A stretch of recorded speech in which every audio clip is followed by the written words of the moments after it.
que não depende de mim, mas depende do teu glória a Deus. Então eu estou diante de um homem que ele foi servo, que ele foi tenente e que ele foi um homem de Deus.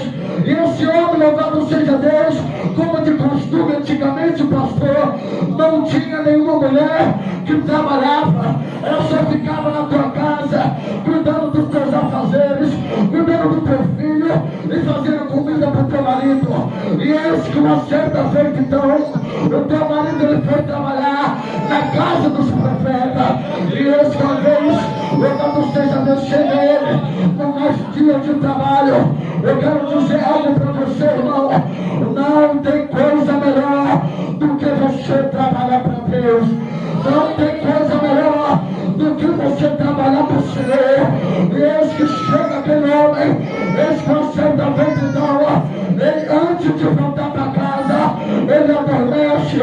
Ou seja, louvado seja Deus, ele se depara com a morte. Aí você fala, acabou tudo. Acabou, já se fez a minha família, já acabou o meu lar, o meu marido foi assassinado, a minha esposa